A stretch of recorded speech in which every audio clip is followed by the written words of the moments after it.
በስመ አብ ወወልድ ወመንፈስ ቅዱስ አሃዱ አምላክ ይትባረክ እግዚአብሔር አምላከ አበዊነ አምላከ አብርሃም አምላከ ይስሐቅ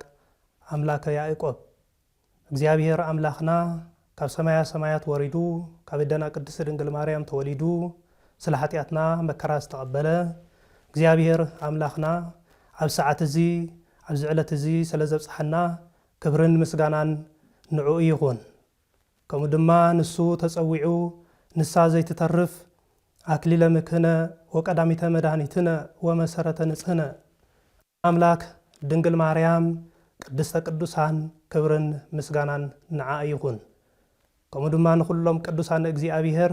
ክብርን ምስጋናን ንዖም ይኹን ኣብ መላእ ዓለም ኮንኩም ነዚ ቃለ ወንጌል እትሰምዑ ዘለኹም ከመይ ኣለኹም እንቋዕ ናብዚ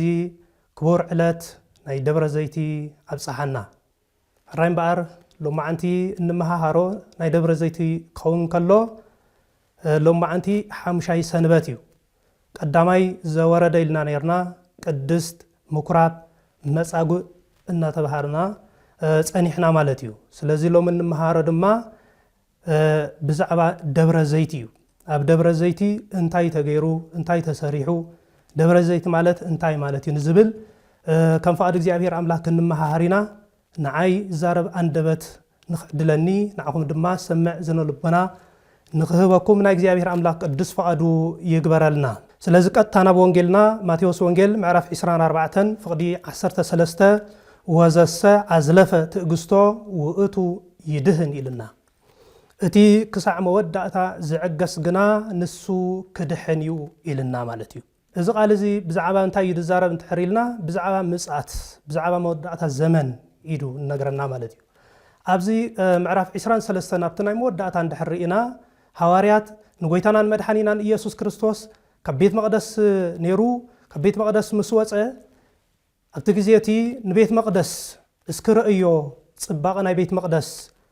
እንታይ ይመስል ትሪኦ ዘለኻ የንጸባርቕ ኣሎ ኢሎም ስለዚ ጎይታናን መድኃኒናን ኢየሱስ ክርስቶስ እዚ እትርእይዎ ዘለኹም እምኒ ኣብ ልዕሊ እምኒ ዘሎ ኩሉ እንታይ ኢልዎም ክፈርስ እዩ ኢልዎም ማለት እዩ ስለዚ እዚ እምኒ እዚ ኣብ ልዕሊ እምኒ ማለት እንታይ ማለት እዩ ሰብነት ናይ ወዲ ሰብ ማለት እዩ ሰብነት ናይ ወዲ ሰብ ክብስብስ እዩ ክፈርስ እዩ ማለት እዩ ዳግማይ ከዓኒ ክትንሲ እዩ ብድሕሪ እዚ ጎይታናን መድኃኒናን ኢየሱስ ክርስቶስ ናብ ደብረ ዘይቲ ከይዱ ማለት እዩ ወእንዘ ይነብር እግዚእነ ውስተ ደብረ ዘይት ቀርቡ ሃበይሁ ኣርዳኢሁ ወይቤልዎ እንተ ባህቲቶሙ ይብል ማለት እዩ ጎይታናን መድኃኒናን ኢየሱስ ክርስቶስ ናብ ደብረ ዘይቲ ምስከደ ደቀ መዛሙርቱ ከዓኒ ናቡ ኸይዶም ቅርብ ኢሎም እንታይ ኢሎሞ ሓቲቶሞ ማለት እዩ ንግረነ ማእዝየ ይከውን ዝንቱ እዚ ነገር እዚ መዓስ ክኸውን መዓስ ግዜ ክኸውን ኢሎም ንጎይታናን መድኃኒናን ኢየሱስ ክርስቶስ ሓቲቶሞ ማለት እዩ ስለዚ ደብረ ዘይቲ ማለት እንታይ እንተራኢልና ዋና ትርጉሙ ደብር ማለት ጎቦ ወይ ከዓ እምባ ተባሂሉ ይጽዋዕ ዘይቲ ከዓ እንታይ ማለት እንተራኢልና ኣውሊዕ ማለት እዩ ስለዚ ናይ ኣውሊዕ ጎቦ ናይ ኣውሊዕ እምባ ተባሂሉ ደብረ ዘይቲ ይጽዋዕ ማለት እዩ ስለዚ ጎይታናን መድኃኒናን ኢየሱስ ክርስቶስ ንሐዋርያት እንታይ ኢልዎም ናይ መወዳእታ ናይ ዓለም መወዳእታ መዓስ እዩ ናይ ቤት መቅደስ ምፍራስከ መዓስ እዩ ኢሎም ንጎይታናን መድኃኒናን ኢየሱስ ክርስቶስ እዘን ክልተ ነገራት እዚኦም ሓቲቶሞ ማለት እዩ ስለዚ ጎይታናን መድኃኒናን ኢየሱስ ክርስቶስ እንታይ ኢልዎም ናይዚ ምጽአት ነገር እዚ በጀካ ኣብ ዳእምበር ካልእ ኣይፈልጦን እዩ መዓስ ግዜ ከም ዝኸውን ኣበይናይ ሰዓት ከም ዝኸውን ዘበኑ ዘበነ ዮሐንስ እዩ ዕለቱ ዕለት ሰንበት እዩ ግን መዓስ ዕለተ ሰንበት መዓስ ዘበነ ዮሐንስ ከም ዝኸውን ግን ወዲ ሰብ እንታይ ኢሎም ኣይፈልጣን እዩ ኢልዎም ስለዚ እንታይ ዳ ነቂሕኩም ተጸበዩ ኢልዎም ማለት እዩ ወፂኦ እግዚ ኢየሱስ እምቤተ መቅደስ ሆሩ ወቀርቡ ኣርዳኢሁ ወኣርአይዎ ንድቀ ወህንጻሁ ለቤተ መቅደስ ከምዚ ዝበልናይ ማለት እዩ ንቤተ መቅደስ እዮም ኣርእዮሞ ማለት እዩ ስለዚ እዚ እምኒ እዚ ኣብ ልዕሊ እምኒ ኣይነብርን እዩ ክፈርስ እዩ ኢሉ ጎይታናን መድኃኒናን ኢየሱስ ክርስቶስ ንሐዋርያት እንታይ ኢልዎም ነጊርዎም ማለት እዩ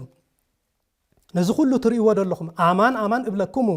እይታደግ ዝየ እምኒ ዲበ እምኒ ዘእይትነሰት ኢልዎም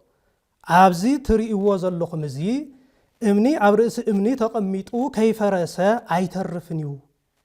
ስለዚህ بحق ብለኩም ኣለኹ እዚ ነገር እዚ ኩሉ ክኸውን ኢልዎ ማለት እዩ ስለዚህ ህንፃ ተባሂሉ ደሎ ሰብ እዩ ሰብ ናይ እግዚአብሔር አምላክ ማህደር እዩ እግዚአብሔር ንወዲ ሰብ ቤት መቅደስ ኢልዎ ማለት እዩ ስለዚህ ንሕና ቤት መቅደስ ናይ እግዚአብሔር አምላክ ኢና ከይፈረሰ ከይበስበሰ ዝተርፍ ከዓኒ የለን ኢልዎ ማለት እዩ ومن تتأمره لمصاتك وهلقة عالم مጨረሻ ናይ ዓለምከ እንታይ እዩ ምልክት ሕልፈት ዓለምከ እንታይ ይበልዎ ዋውሳ እግዚ ኢየሱስ ወይቤሎሙ እቁ ኢያስትክሙ ከየጋጉይኹም ተጠንቀቁ ኢሉ መልሱሎም ማለት እዩ እስሞ ብዙሃን ይመጹ በስሜ እንዘ ይብሉ አነ ውእቱ ክርስቶስ ብዙሃት ብሽመይ አነ ክርስቶስ እናበሉ ክመጽኦም ኢሎም ስለዚህ ኣብዚ እንሪኦ እንታይ እንተራኢልና ክልተ ነገራት ኢና ንርኢ እሱ እንታይ እንተራኢልና ዝኾነ ከየስሕተኩም ተጠንቀቁ ዝብልን ተዲኹም ንበሩ ዝብልን ክልተ ክንርኢና ማለት እዩ ዝኾነ ከየስሕተኩም ማለት እንታይ ማለት እዩ እንድሕሪልና ክርስቶስ ዳግማይ ምጻት ክዛብ ዝመጽእ ምእመናን ኣብዚ ዓለም እዚ ብብዙሕ መከራ እኳ ተወረዶም ኣብቲ መከራ ዝወረዶም ግዜ ግን እንታይ ክገብሩ ከም ዘለዎም ክጸንዑ ከም ዘለዎም ማለት እዩ ተዳሊኹም ንበሩ እንታይ ማለት እዩ እንድሕሪልና ጎይታ ስለ ዳግማይ ምጻቱ ዘስተምሮ ዝመጸሉ መዓልቲ መዓስ ከም ዝኾነ ንምፍላጥ ዘይኮነስ ከም ዝመጽእ ፈሊጥና ተዳሊና ክንነብር ከም ዘለና እዩ ማለት እዩ ስለዚህ ከየስሕተኩም ተጠንቀቁ ኢልና ሓሰውቲ ነቢያት ስለ ክመጽኹም ማኖም ስለ ዝፈለጠ እዩ እግዚአብሔር አምላክ ጎይታናን መድኃኒናን ኢየሱስ ክርስቶስ ትዕግስቲ ተገይሩ ሰብ ክድሕን ከም ምዃኑ እዩ ዝነግረና ማለት እዩ ስለዚህ ንሐዋርያት እዚ ነገራት እዚ ተዛሪቦም ማለት ንሐዋርያት እዚ ተዛሪቦም ማለት ንዓና ተዛሪብና ማለት እዩ ህዝበ ክርስቲያን ትዕግስቲ ግበሩ መከራ ክመጽእ ከሎ ተዓገሱ ከስሕተኩም ክመጽእ ከሎ ተጠንቀቁ ካብ ሓሰውቲ ነቢያት ተጠንቀቁ ካብ መታለልቲ ተጠንቀቁ እቁ ኢያስትክሙ ስለዚህ አስተውዕሉ ልብ በሉ ኢሉ ጎይታናን መድኃኒናን ኢየሱስ ክርስቶስ ንሐዋርያት ሓደራ ዝበሎም ልክ ንዓና ከኣነ ሓደራ ይብለና ኣሎ ማለት እዩ ስለዚህ ኣብቲ ዘመን እቲ ኣብቲ ናይ ምጻት ዘመን ግዜ ምልክታት ክመጽእ እዩ ዋዜማ ናይ ምጻት ከውን ከሎ ምልክታት ክመጽእ እዩ እዚ ምልክታት እዚ ብምሉኡ ኣብዚ ግዜ እዚ ኣብዚ ዘመን እዚ ንሪኦ ኣለና ማለት እዩ ስለዚህ ካብቲ ምልክታት 14 ምልክታት ይክመጽእ ካብዚ 14 ምልክታት ግን 4 ክንርኢና እስኪ ካብኣተን እታ ቀዳመይቲ ናይ ሓሰውቲ ነቢያት ምምጻእ እዩ ናይ ሓሰውቲ ነቢያት ክመጽኦም ሰብ ከታለሉ ክመጽኦም ሰብ ከስሕቱ ክመጽኦም ሰብ ካብቲ ቁኑዕ መንገዲ ኣጥፊኦም ናብ ካልእ መንገዲ ዝወስዱ ሓሰውቲ ነቢያት ክመጽኦም ኣብ ኢሳይያስ ምዕራፍ 44 ፍቅዲ 25 ተራሪና ንትንቢት ሓሰውቲ ከንቱ ክገብሮ ንትንቢት ጠንቆልቲ ብላሽ እገብሮ ንጥበበኛታት ከንቱ እገብሮም ንፍልጠቶም ከዓ ናብ ዕሽነት እልውጦ ኢሉ እዚ እግዚአብሔር አምላክ ዝተዛረበ ቃል እዩ ሎሚ ትእምርቲ ነርኢ ኢና ትእምርቲ ኣለና ንንበእ ኢና ዝመጽእ ዘመን እንታይ ከም ምዃኑ ክንነግረኩም ኢና ዝብሉ ብዙሓት ሓሰውቲ ነቢያት ኣለዉ ማለት እዩ ስለዚህ ሓሊፎም እዮም ሕጂውን ኣለዉ ብሕጂውን ክመጽኡ ስለዚህ ካብዚ ክንጥንቀቕ ከም ደለና ማለት እዩ እንታይ ዝብለና ኣብዚ ንጠንቆልቲ እንታይ ኢሉ ብላሽ ክገብሮም ኢሉ ንጥበበኛታት ፈላጣት ንሕና ትንቢት ንንበእ ኢና ንፈልጥ ኢና ንዝብሉካ እንታይ ይብሉ ባዶ ክገብሮም ይብል ማለት እዩ ኣብ ሕዝቅኤል ምዕራፍ 13 ፍቅዲ 3 እውን እንታይ ይብለና ነዞም አልዕል ኣቢሎም ትንቢት ዝዛረቡን ራእይ ርኢና ዝብሉን ዓያሹ ነቢያት ወይልኦም ይብል ወይልኦም ነዚኦም ትንቢት ዝንበዩ ወይልኦም ንሓሰውቲ ነቢያት ወይልኦም ይብለና ማለት እዩ እዚኦም እንታይ ይብሎና ማለት እዩ ኣብ ማቴዎስ ወንጌል ምዕራፍ 7 ፍቅዲ 15 እንታይ ዝብለና ብውሽጦም ዝምንጥሉ ተኻሉ እዮም ይብለና ኣባጊዕ ተመሲሎም ካብ ዝመጽኹም ሓሰውቲ ነቢያት ተጠንቀቁ ይብለና ውሽጦም እንታይ ይልዎም ተኻሉ እዮም ይብለና ብደገኦም ግን እንታይ መሲሎም ይመጹ ኣባጊዕ ተመሲሎም ይመጹ ማለት እዩ ስለዚህ ካብዚኦም ተጠንቀቁ ካብ ሓሰውቲ ነቢያት ተጠንቀቁ ካብ ሓሶት ዝንበዩ ተጠንቀቁ ንሕና ከምዚ ንሰርሒና ንሕና ከምዚ ንገብር ኢና ንዝብሉ ተጠንቀቁ ይብለና ማለት እዩ ስለዚህ ክሳብ መወዳእታ ዝዕገስ ሰብ እሱ እንታይ ኢልና ክድሕን እዩ ስለዚህ ክሳብ መወዳእታ ንሕና እንታይ ክንገብር ይግባአና ክንዕገስ ይግባአና ማለት እዩ ካብ ሓሰውቲ ነቢያት ክንቁጠብ ይግባአና ማለት እዩ ስለዚህ ክርስቶስ መሲሎም ዝመጹ ብዙሓት እዮም ማለት እዩ ስለዚህ ካብዚኣቶም እንታይ ክንገብር ይግባአና ክንጥንቀቕ ይግባአና ተኻሉ መሲሎም ካብ ዝመጹና ካህናት መሲሎም ልብሰ ክህነት ተኸዲኖም ዝመፁ ካህናት ዲያቆናት መሲሎም ናይ ዲያቆን ልብሲ ለቢሶም ዝመፁ መነኮሳት መሲሎም ናይ መነኮሳት ልብሲ ለቢሶም ዝመፁ ግና ውሽጦም ተኳሉ ዝኾኑ እምነት ዘይብሎም ካብ እምነቶም ዝሰሓቱ እምነትና ዘስሕቱ ናብ ጉጉይ መንገዲ ዝመርሑ ዘይኮነ ዝንበዩ ንዕኦም ዝሰማምዖም የምሳቶም ዝንበዩ ምስኦም ዝኸይድ ናቶም ፍቓድ ኣነ ከም ዝንበየ ጽባሕ ከም ዝኸውን ንዝብሉ ካብዚኣቶም ክንጥንቀቕ ይግባአና ማለት እዩ ስለዚ ካብዚኦም ድሕር ተጠንቂቕና እንታይ ክንከውንና ክንድሕን ኢና ማለት እዩ ካብዚኦም ድሕር ዘይተጠንቂቕና ግን እንታይ ኢና ክንከውን ክንጠፊ ኢና ማለት እዩ ስለዚ ከምዚ ክንጥንቀቕ ይግባአና እቲ ካልኣይ እንታይ ኢልዎ ደሎ ቸነፈር ወይ ከዓኒ ፌራ ተባሂሉ ይፅዋዕ ማለት እዩ ዝመሓላለፍ ሕማም ከምዚ ናይ ኮቪድ ድመፀ ዝመሓላለፍ ሕማም ክመጽ እዩ እንሆ ይብለና ውግእን ጥሜትን ፌራን ክሰደልኩም ይብል ኣብ ኤርምያስ ምዕራፍ 29:17 እዚ ንህዝቢ እስራኤል ካብ እግዚአብሔር ኣምላኽ ኣብ ዝረሓቁሉ ዘመን ግዜ እዚ ጥሜት ክሰደልኩም ፌራ ክሰደልኩም ኢልዎም ነይሩ ጎይታና እግዚአብሔር ኣምላኽ ማለት እዩ ኣብዚ ሕዝቅኤል ምዕራፍ 5:17 ድሕር ርኢናዮን ሓደ ሲሶ ህዝብኻ ብፌራን ብጥሜትን ኣብ ማእከል ክሞቱ እዮም ሓደ ሲሶ ህዝብኺ ድማ ኣብ ዙርያኺ ብሰይፊ ክቕተሉ እዮም እቶም ዝተረፉ ሳልሳይ ኣፍ ከዓ ናብ ኩሉ ማእዘን ምድሪ ክብተኑ እዮም ሰይፈይ መሊሐ ከዓ እግሮም ክስዕብ ኢሉ ንመን እዚ ዝተዛረቦ ንእስራኤል እዩ ንኢየሩሳሌም ይተዛሪብዋ ኣብዚ ሎሚ ግዜ ኣሎ ደዚ እንድሕሪልና እወሎ ገለ ሰባት ብጥሜት ዝሳቀዩ ሰባት ኣለው ጥሜት ዘምጻልና እግዚአብሔር ብኸመይ ምኽንያቱ እንድሕሪልና ወይ ፌራ ዘምጻልና ብኸመይ ምኽንያቱ ሕማም ዘምጻልና ብኸመይ እንተራኢልና ወይ ውግእን ወረውግእን ዘምጻልና እግዚአብሔር ብኸመይ እንተራኢልና ካብ እግዚአብሔር ኣምላክ ክንርሕቅ ኮለና ጥሜት የምጻልና እዩ ካብ እግዚአብሔር ኣምላክ ክንርሕቅ ኮለና እንታይ የምጻልና እዩ ሕማም የምጻልና እዩ ካብ እግዚአብሔር ክንርሕቅ ኮለና እንታይ የምጻልና እዩ ውግእን ወረውግእን የምጻልና እዩ ህዝቢ ብልዕሊ ህዝቢ መንግስቲ ኣብ ልዕሊ መንግስቲ እንታይ ኢሉ ክለዓልዮም ይብለና ማለት እዩ ስለዚ ውልድ ኣብ ልዕሊ ብኡ ክለዓልዮም ይብለና ጽልእ ክመጽእ ይብለና እዚ እንታይ እንተራኢልና ቁጣዓና እግዚአብሔር እዩ ካብ እግዚአብሔር እንድሕርሕቅና እዩ ናይ እግዚአብሔር ስርዓት ተሕራፍሪስና እዩ ስለዚ ወይልኺ ኢየሩሳሌም ወይልኺ ህዝብኹ ኩሉ እንታይ ኢሉ ፍርቂ ሲሶ ኩሉ እንታይ ኢሉ ብፌራን ብጥሜትን ብሕማምን ኩሉ ህዝብኺ እንታይ ይኸውን ክቆትለ ኢልዋ ሲሶ ህዝብኺ እንታይ ኢልዋ ብሰይፍ ገይረ ክቆትለ ኢልዋ ፍርቁ ከዓ ሲሶ ህዝብኺ እንታይ ኢልዋ ናብ ኩሉ ዓለም ክስደት ይልዋ ማለት እዩ ስለዚ ህዝበ ክርስቲያን ብጥሜት ዝውቅዑ ዘለው ብጥሜት ዝሞቱ ዘለው ሕዋት ወገናት የብልና እንዲዩ ኣለውና እምበር ብሕማም ዝወድቁን ዝውቅዑን ሰባት የብልና እንዲዩ ኣለውና እምበር ብሕማም ዝሳቀዩ ኣለውና ዶ ኣለውና ስደት ስደዱ ኣለውና ዶ ወለውና ስለዚ ካብ እግዚአብሔር እንድሕር ርሕቅና እዚ ይወርደና እዩ ናብ እግዚአብሔር ተተመሊስና ከኣኒ እዚ ኻባና ይርሕቅ እዩ ስለዚ ህዝበ ክርስቲያን ካብዚ ክንርሕቅ ይግባአና ማለት እዩ ዳዊት ንእግዚአብሔር ኣምላኽ ኣብ ዝለመኖ ግዜ እንታይ ኢልዎ ንእግዚአብሔር ኣምላኽ በጃኻ እግዚአብሔር ኣምላኽ ኣብ ኢድ ሰብ ካብ ዝወድቕሲ ኣብ ኢድካ ክወድቕ ይሕሸኒ ኢልዎ ንእግዚአብሔር ኣምላኽ ኣብ ካልኣይ ሳሙኤል ምዕራፍ 24:16 ካብ ሓደ ጀሚርና እንድሕርኢና ህዝቢ እስራኤል ንእግዚአብሔር ኣምላኽ ካብ እግዚአብሔር ኣምላኽ ምስራሓቁ ዳዊት እውን ካብ እግዚአብሔር ኣምላኽ ምስራሓቀ ጋድናኡ መፀሞ ንጋድ ከኣኒ እንታይ ኢልዎ በጃኻ ንእግዚአብሔር ኣምላኽ ለምነለይ ናብ እግዚአብሔር ኣምላኽ ኣብፅሓለይ ኣውያተይ ናብ እግዚአብሔር ኣምላኽ ንገረለይ ኢልዎ ናብ እግዚአብሔር ኣምላኽ ምስ ኣብፅሓሉ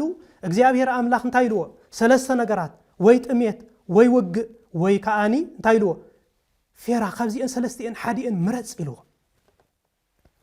ስለዚ ጋድ እዚ ይብለካሎ እግዚአብሔር ሞ ካብዘን ሰለስተ ነገራት እዚኣተንሲ ሓንቲ ምረጽ ኢልዎ ካብዘን ሰለስተ እዚኣተን ከኣኒ እንታይ መሪጹ ሕማም መሪጹ ማለት እዩ ካብ ኣብ ኢድ ሰብ ካብ ዝወድቕ ኣብ እግዚአብሔር መቕዘፍቲ ወሪድንስ ኣብ እግዲ እግዚአብሔር ምውዳቕ ይሓይሽ እዚ ማለት እንታይ ማለት እንተሕሪልና ናብ ሰባት ካብ ምጽጋዕ ንሰባት ግበሩ ኢልና ንእግዚአብሔር ካብ ምኽሓድ ሓሚምና ኢልና ንእግዚአብሔር ኣክንድ ምልማን ናብ ደቂ ሰባት ከይድና እግሮም ምውዳቕ ናብኣቶም ምስጋድ ናብኣቶም ካብ ምልማን ናብኣቶም እዚ ክሕውየኒ እዩ እዚ ክፍውሰኒ እናበልና ናብ ካልኦት ሰባት ካብ ምኻድ ናብ እግዚአብሔር ምኻድ ከም ዘለና እዩ ማለት እዩ ስለዚ መከራ እኳ እናወረደና እዚ ኩሉ መከራ እናወረደና እንታይ ክንገብር ከም ዘለና ትዕግስቲ ክንገብር ኣለ ክሳብ መወዳእታ ዝዕገስ ንሱ እንታይ ክድሕን ከም ዝበለና ማለት እዩ ዳዊት ንእግዚአብሔር እና ለመንኩ ዝመቕዘፍቲ ዝኽወርደን ይሕሸኒ ኢሉ እግዚአብሔር ከዓ እቲ መቕዘፍቲ እንታይ ገይሩሉ ኣቕሊልሉ ወእግዚአብሔር ኣምላኸይ በጃኻ እዚ ኩሉ እዚ ናተይ ሓጢአት እሞ እዚ ኩሉ መከራ እዚ ኩሉ ሕማም እዚ ናብ እስራኤላውያን ደይኮነስ ናባይ ዳ ይውረድ ኢልዎ ዳዊት ማለት እዩ ስለዚ እግዚአብሔር ኣምላኽ ኣቕለለሉ እግዚአብሔር ኣምላኽ ሕማምና ከቕልለና ናብ እግዚአብሔር ንጸጋዕ ክሳብ መወዳእታ እንታይ ንኹን عجوسات نكون بمكرة نتعجز بچنق نتعجز بطميت نتعجز بقول نجارات عجوسات نتحركوينا እግዚአብሔር አምላክ كل ጊዜ مسانا يزخون ማለት ነዚ ክንገብር እግዚአብሔር አምላክ بصقو ገይሩ ይደግፈና ናይ ብዙሓት ፍቅሪ ምዝሕታል ፍቅሪ ክጠፊ ኢሉ ፍቅሪ ጠፊዶ ወጠፊ ዘለናዮ ግዜ ዋዜማ ናይ ምንታዩ ናይ ምጻት ዋዜማ እዩ ስለዚ ፍቅሪ ክጠፊያ ከም ዝበለና ፍቅሪ ጠፊ አላ ናይ ምጻት ክመጽ ከሎ ፍቅሪ ክጠፊ ኢልና ልክዕ ፍቅሪ ካጠፊዩ ማለት እዩ ካብ ብዙሕ በደልን ክፋትን ዝተልዓለ እንታዩ ፍቅሪ ክጠፊ بدل الله ده هو كفاءة الله ده هو لنا حدا سبكو قبل الحو كفاءة يحسبي بدل يقبري قبل الولد بدل يقبري قبل الحفتو بدل يقبري سلازي بدل زي زخفاءة زي نابك زي أبيهر زي بصحنايو نابك زي أبيهر زي قربنايو مالتيو سلازي انتاي رازي كابك زي أبيهر زي رحقنايو نابك زي أبيهر زي قربنايو سلازي أفتك زيتي انتاي لنا فقر خزحت ليلنا سالسيت مالتيو بزوح يدولو سلازي فقر لنا ده حزب كريستيان فقر هنقبر علينا فقر غيرنا منقص السمايات كن ورث منتي እግዚአብሔር فقر سلازي خونه مالتي فقر سلازي الله እግዚአብሔር አምላክ ከድሕነና ካብ ሰማያት ወሪዱ ስለዚ ፍቅሪ ክልወና ይግባው ማለትዩ ብሰንክ ፍቅሪ ምዝሕታል ግን እንታይ ይኹን ፍቅርና ይዝሕትል እዩ እዚ ኣብ መንፈሳውያን ከይተረፈ ኣሎ ኣብ መራሕትና ቤተ ክርስቲያን ኣሎ ስለዚ እዚ ዝሕታል እዚ ንኸብዶም ዝሓድሩ ዓለማውነት ስለዘሰነፎም ንገንዘብን ንሽመትን ክብሉ أمونغو بيتكنتون إز بأسزي الله إز فقرزي طفي الله نمنتاي نشمت كنبل نجنزب كنبل مسحواتنا مسوجناتنا نتأفينا مالتي سلازي سأل إن تأكل مالتي إز اخترف على الله مالتي جزيابي هير فقر سلازو خنا ننحد حدنا خن فقر لنا سلازي فتجزية تجنتايلو فقر زحتلي زبالو لك أتتنبيت تاخو إن توازي ما ناي تنبيت يفز أمال الله مالتي نجزا تقمم انتاي جبرو يقاتلوا نولق طقمنا خنبل ننحدحنا نقاتل علينا كابز خنرحق يقبعنا ننحدحنا نقاوم حدا سناي كغبر كله نقاومه سناي ندحر بصحوا نقاومه سلاذ خابزون كرحق يقبعنا بليعو ما يصقبون يوم بليعو ايصقبني سب بليعو هيمسغني مغنياتو بلعنا يسغايو نسغاناي بلعنا يمنتاي ግን ቀንድ ግን ታዩ መንፈስ እግዚአብሔር ቃል እግዚአብሔር አምላክ ዘይሰምዑ ዘበን ክመጽዩ በሊዓም ዘይጸግቡ ዝበለና ማለት እዩ እግዚአብሔር ዘይመስግኑ ሎሚ ሂብካኒ ኻሞ ናይ ጽባሕካ እግዚአብሔር ይፈልጥ ሲሳይነ ዘለለተነ ዘይብሉ ማለት እዩ ዕለት ዕለት ናብ እግዚአብሔር አምላክ ከይዶም ዘይመስግኑ ዕለት ዕለት እግዚአብሔር አምላክ ዝሃቦም ምግብ ዘይመስግኑ ዕለት ዕለት ስለዝኸድሞም እግዚአብሔር አምላክ ዘይመስግኑ ዝኻ እንታይ ይልዎ ሰትዮም ዘይረውዩ ሰትዮም ዘይጸግቡ ማለት እዩ ተኸዲኖም ሙቐት ዘይስምዖም ማለት እዩ እዚኦም ዕለት ዕለት እግዚአብሔር ዘይመስግኑ ሰባት ማለት እዩ ዕለት ዕለት ነትኽዳን ዝገብሮም እግዚአብሔር አምላክ ዘይመስግኑ እዚኦም እንታይም ካብ ፍቅሪ ዝርሓቅዮም ፍቅሪ ትዝሕተላ ዝበሎ ነዚ ማለት እዩ ስለዚ እዚ ሁሉ እዚ እንታይ እንተራእልና ዋዜማ ናይ ምጽአት እዩ ስለዚ ክርስቶስ ተጠንቀቁ ንሐዋርያት ተጠንቀቁ ዝበሎም ንዓናኻ ተጠንቀቁ ማንም ከይስሕተኩም ተጠንቀቁ ዝበለና ነዚ እዩ ሓሰውቲ ነቢያት መጽኦም ከይስሕቱና ክንጥንቀቕ ከም ዘለና ነዚ እዩ ስለዚ ሓሳው መሲሕ ክመጽዩ ኣብ ራእይ ዮሐንስ ምዕራፍ 13 ተሕሪናዮ ብዛዕባ ናይ ራእይ ዮሐንስ እንታይ ዝገልጸልና ብዛዕባ ሓሳው መሲሕ ዝመጽዩ እንታይ ዝመስል ኢልዎሱ ኣራዊት ዝመስል ዝመጽ ኢልዎ ግን ኣራዊት ኣይኮነን ሰብ እዩ እሱ ካብ መን ይዝውለድ እንደሕረይና ካብ ኣዲኡ ካብ ነገደ ዳን ይዝውለድ ካብ ኣቦኡ ኻኒ ካብ ነገደ ኤሳው ይዝውለድ ሰብ እዩ ግን ክርስቶስ መሲሉ ዝመጽእ ኣነ ክርስቶስ እየ ኢሉ ክመጽዩ ንብዙሓት ከዓ ከስሕት እዩ ብዙሓት ከዓ ንዑ ክስዕብዎ እዮም ብዙሓት ከዓ ክጠፍኡ እዮም ስለዚ ካብዚ ተጠንቀቁ ክርስቶስ ኣብ ዘለኳ እንተበለኩም ናብኡ ትኸይዱ ኢሉ ኣነ እኳ ክርስቶስ እንተበለኩም ግን ኣይትኸይዱ እንታይ ደኣ መርምሩ ኣይናይ ምዃኑ ተሓቂ መርምሩ ፍለጡ ተማሃሩ እውቁ ኢልና እኮ ፍለጡ ኣስተውዕሉ ይብለና ኣሎ ማንም መጽኡ ከየስሕተና ማንም መጽኡ ኣነ ነቢየ ማንም መጽኡ ኣነ ክርስቶስ እየ ማንም መጽኡ ኣነ መሲሕ ዝበለና ክንኣምን የብልና ሎሚ እኮ ኣነ ነቢየ ኣነ ከምዚ ይንበእ ኣነ ከምዚ የርእየኒ ዝብልኮ ራእይ ርእየ ዝብልኮ ብዙሕ እዩ ህዝበ ክርስቲያን በዝሎ ራእይ ተባሂልና ናኡ ንኸደኮ ብዙሓት ኢና በዝሎ ነቢይ ተላዒሉ እና ንኸደኮ ብዙሓት ኢና ስለዚ ነቢያት ኣብ ቤተ ክርስቲያንና ኮለው ስለዚ ካብዚ ነገራት እዚ ክንጥንቀቕ እንድሕር ኮይና ከነስተውዕል ኣለና ክሳብ መወዳእታ እንታይ ክንገብር ይግባአና ክንዕገስ ይግባአና ማለት እዩ ትዕግስቲ ዘለዎ ሰብ መጨረሻ ዓወቱ እንታይ እዩ ድሕነት እዩ ስለዚ ነዚ ክንገብር እግዚአብሔር አምላክ ብጸጉኡ ገይሩ ይደግፈና ኣብዚ ደብረ ዘይት እዚ بزعبا ناي حسوت مسيحان حسوت نبيات بزعبا ناي طورنت بزعبا حزبي ابلع حزبي كوينات منغستي ابلع منغستي بزعبا فقري خمس زحتل بزعبا قميت بزعبا چنفر فيرا مالتي از كله يزنغرنا مالتي سلازي اما مጨረሻ حزب عالم كله حلفت عالم مسكونه نابي خيد تدعينا ناب سماينا كون كلاتنا نابي ناب ክርስቶስና مالتي سلازي قداماي مصات انتاي ترالنا قداماي مصات نبيات بزتنبيو تسفا بزغبرو مسرت ክርስቶስ ናብዛ ዓለም እዚ መጽዩ ናብዛ ዓለም እዚ መጀመርያ ዝመጸሉ ክርስቶስ እንታዩ እንተራይልና ንምንታይ መጽዩ ተራይልና ንምሕረት እዩ ንይቅርታይ መጽዩ ካብ መርገመ ስጋም መርገመ ነፍስን ከውጻና ኢሉ መጽዩ ነዚ ከውጽእ ጎይታናን መድኃኒናን ኢየሱስ ክርስቶስ ካብ ደና ቅድስተ ቅዱሳን ድንግል ማርያም ካብ ስጋ ካብ ነፍሳ ነፍስ ወሲዱ ንዓና እንታይ ገይርና እዩ ካብ ናይ ዲያብሎስ ተኣሲርና ዝነበርና እንታይ ገይርና እዩ ኣድሒኑና እዩ ማለት እዩ ስለዚ ተቀዳማይ ምጽአቱ ንምንታይ መጽዩ ተራይልና ንምሕረት ይመጽዩ ንይቅሬታ ይመጽዩ መከራ ስጋ ንኸጥፊ ይመጽዩ መከራ ነፍስ ንኸጥፊ ይመጽዩ ውልድናቱ ንኽገብረና ይመጽዩ ናብ ቤቱ ንኽመልሰና ይመጽዩ ነታ ኣዳም ዘጥፍኦ ንዑቕ ንኽመልስ ይመጽዩ ስለዚ ንሕና ኩሉ ግዜ እንታይ ክንገብር ዝግባአና ኣብ ሃይማኖትና ዝጸናዕና ክንከውን ኣለና ማለት ሃይማኖትና ጽኑዕ ክኸውን ይግባእ ማለት ኣብ ሃይማኖት ዝጸንዐ ሰብ ዝመጸ እንተመጸኳ ምንም ታገብሮ ይኽእል ከንቃንቆ ይክእልኒ ማለት ከፍርሶ ይክእልኒ ማለት ስለዚ ኣብ ሃይማኖቱ ጸኒዑ ዝጸንሐ ሰብ ጽባሕ ንግሆ ክርስቶስ መጽ እንታይ እዩ ድሕነት ይረክብ ማለት እዩ ስለዚ ክርስቶስ ንምንታይ መጽዩ ተራይና ንምስትምሃር ይመጽዩ ከምቲ ኣይሁድ ዝሓስብዋ ኣይኮነን ኣይሁድ ብምንታይ ሓሲቦም ነይሮም ሰራዊት ኣኸቲሉ መሳርያ ሒዙ ብዘፍርሕ ግርማ ብጎይትነት ኣርኣያ ብኡ ክመጽ ኢሎም ሓሲቦም ብኡ ደይኮነ መጽዩ ክርስቶስ እንታይ ትሑት ኮይኑ ይመጽዩ ክብሩ ኣትሕት ኣቢሉ ይመጽዩ ናይ ስጋ ሰብ ለቢሱ ይመጽዩ ክመጽ ኮሎ እንታይ ለቢሱ ስጋ ሰብ ለቢሱ ይመጽዩ ትሕት ኢሉ ይመጽዩ ሰብ መሲሉ ይመጽዩ ስለዚ ኣይሁድ ግን እንታይ ተጸብዮም ነይሮም በግርማ መለኮት ክመጽእ ሰራዊት ኣኽቲቱ ክመጽእ እዚኦም ተመልኪቶም እዚኦም ሓሲቦም ነይሮም ክርስቶስ ግን እንታይ መጽዩ ትሕት ኢሉ ይመጽዩ ትሕት ኢሉ ስለዚ መጽኻ እንታይ ኮይኖም ኣይተቀበልዎን ንስኻ መይገርካ ትንበልኻ ንስኻ መይገርካ ነብይ ትበላላ ንስኻ መይገርካ ኣምላኽ ትበላላ ኢሎም ኣይተቀበልዎን ማለት እዩ ስለዚ ኣብዚ ግዜ ዝውን ንሕና ንክርስቶስ ኣይተቀበልናዮ ምክንያቱ እቲ ሓቀኛ ክርስቶስ ኣብ ቤተ ክርስቲያንና እዩ ዘሎ ነብይ በዚ ተላዒልና ናኡ ሽድድድ ኢልና ንኸይ ሓዘ በዚ ፍውስ ኣሎ ኢሎምና ናኡ ሽድድድ ኢልና ንኸይ ስለዚ ፍውስና ኣብ ቤተ ክርስቲያን እዩ ዘሎ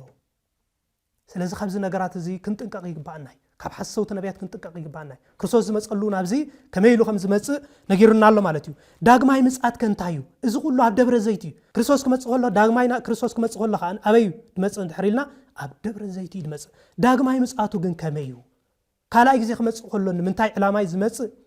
ኣብ መጻጽኡ ከመይ እዩ እንድሕሪልና ክመጽእ ከሎ ብምንታይ ድመጽእ እንተራይና ብግርማ መለኮት እዩ ዝመጽእ ማለት እዩ ስለዚ ኣብቲ ዝመጸሉ ዘመን ግዜን ንምንታይ ዝመጽእ እንተራይና ኣባጊዕ ብየማን ኣጣል ብጸጋም ክብል ሓጣን ብጸጋም ጻድቃን ከዓ ብየማን ኣብቲ ግዜቲ ዘየብላዕኹምኒ ዘየስተኹምኒ ኢሉ ንሓጣን ክሓቶም እዩ ማለት እዩ ሁሩእ ምኔ ይኽብሎም ኢና ሓጣን ንጻድቃን ንኡ ሃብየ ይኽብሎም እዩ ማለት እዩ ናባይ ንዑ ኣትቡሩካኑ ብሩካን ላዕብየ ንኡ ሃብየ እስኻትኩም ደቀይኹሞ ንዑ ናባይ ጸሚኤ ኣስቲኹምኒ ጠሚኤ ኣብሊዕኹምኒ ዓሪቐ ኸዲንኩምኒ ጋሻ ኮይነ ተቐቢልኩምኒ ሓሚመ በጽሕኩምኒ ሓዚነ ኣጸናኒዕኩምኒ ኢኹም እሞ ስለዚ ናብቲ ናይ ዘለዓለም ተዳልልኩም ደሎ መንግስተ ሰማያት ንዑ እተው ክብሎም እዩ ስለዚ ፍርዱ ናይ መወዳእታ ዝመጸሉ ዳግም ምጽኣት ተባሂሉ ዝጽዋዕ ጎይታናን መድኃኒናን ኢየሱስ ክርስቶስ ብግርማ መለኮት እቲ ተሸንከረሉ ኳ ኩሉ እናተራእየ እቶም ዝወግእዎ ክርእይዎ እዮም ብስጋ ለቢሱ ክመጽዩ ነዚ ስጋ ለቢሱ ዝመጽእ ኸ ንምንታይ እንተራእየልና ንዓና ናበይ መንግስተ ሰማያት ንኸእትወና ሰናይ ዝገበርና መንግስተ ሰማያት ሕማቕ ዝገበርና ኸኒ ናብ ሲኦል ኢና ንኣቱ ማለት እዩ ስለዚ ከም ኣባጊዕ ኮይና ኣባጊዕ ዝተባህሉ ቅዱሳን እዮም ማለት እዩ ስለዚህ ንሕና እውን ከም ቅዱሳን ኮይና ጸኒዕና ክንነብር ናይ እግዚአብሔር ኣምላኽ ቅዱስ ፈቃዱ ይግበረልና ኣብ ማቴዎስ ምዕራፍ 25 ካብ ፍቕዲ 31 ክሳብ 46 ዘሎ እንድሕርኢናዮ ብኣባጊዕን ብኣጣልን ገይሩ መሲሉና ኣሎ ሓጣኣንን ጻድቃንን ማለት እዩ ስለዚ ንዑና ባይዞም ደቀይ ኢሉ ናብ መንግስተ ሰማያት ዘእትወና እዩ ንሕና መንግስተ ሰማያት ናኣትወሉ እዩ ሓጣን ከኣኒ እስኻትኩም ናይ እግዚአብሔር ኣምላኽ ሰባት ኣይኮንኩምን ትእዛዛተይ ኣይሓለኹምን ፍቅሪ ኣይገበርኩምን እሞ ናብ ቤተክርስቲያን ኣይተመላለስኩምን እሞ ስለዚ ንስኻትኩም ኣይፈልጦኩን ኪዱ ኻባይ ረሓቁ ክብሎም እዩ ስለዚ ካብዚ ከምዚ የድሕነና ኣብ ሃይማኖትና ጸኒዕና ክንመላለስ ናይ እግዚአብሔር ኣምላኽ ቅዱስ ፈቃዱ ይግበረልና ኣብ ሃይማኖትና ክንጸንዕ ይግባአና ህዝበ ክርስቲያን ነቢያት በዚ መጽኦም ኣለዉ ኢልና ብሓሰውተ ነቢያት ክንታለል የብልናን ብቆርበት በጊዕ ተኸዲኖም ብዝመጹ ተኻሉ ታለል የብልናን ኣብዚ ክንጸንዕ ኣለና ቅዱስ ቁርባን ክንወስድ ኣለና ቅዱስ ቁርባን ዘይወስድ ሰብ ንእግዚአብሔር ኣይመስልኒ እሞ ስለዚ ነዚ ክንገብር እግዚአብሔር ኣምላኽ ብጸጉ ገይሩ ይደግፈና ጾምና ናይ ድሕነት ይግበረልና ሓጢአትና ደምሲሱ መንግስተ ሰማያት እንወርሰሉ ጾም ይግበረልና እግዚአብሔር ኣምላኽ ስለዚ ክሳብ መወዳእታ ዕጉሳት ኮንኩም ንበሩ እዩ ዝብለና እሞ ክሳብ መወዳእታ ዝዕገስ ንሱ ክድሕን ይልና እሞ ክሳብ መወዳእታ እንድሕርሕናኻ ንሕና እንድሕር ተዓጊስና ክንድሕኒና እሞ ነዚ ክንገብር እግዚአብሔር ኣምላኽ ብጸጉ ገይሩ ይደግፈና ስለዚ መሃረናን ስለዚ ገሰጸናን እግዚአብሔር ኣምላኽና ክብርን ምስጋናን ንዑ ይኹኖ ስብሃት ለእግዚአብሔር ወለወላዲቱ ድንግል ወለመስቀሉ ክቡር ይተአኮቶ ይሴባህ ስሙ ለእግዚአብሔር ኣምላክነ ወትረ በኩሉ ጊዜ ወበኩሉ ሰዓት